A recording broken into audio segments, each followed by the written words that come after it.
Naman guys, gawa tayo ng detox. Ayan. So meron tayo dito apple, lemon, and mint. Wala tayong pipino, cucumber.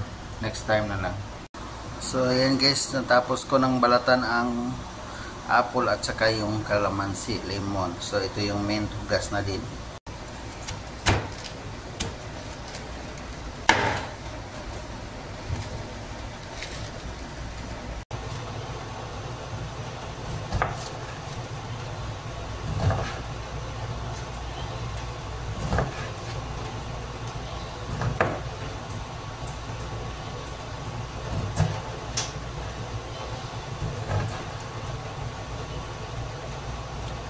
Ayan guys, na-slice na natin ng lemon, ang ating green apple.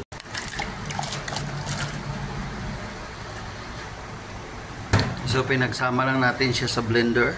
Blender lahat guys. Kung blender, isala na lang natin yan. Tapos pwede nang inumin. Guys, ang resulta, nasala na yan na. So pwede na natin inumin yan.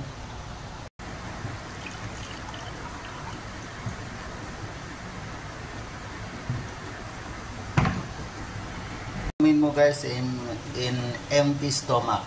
Yan.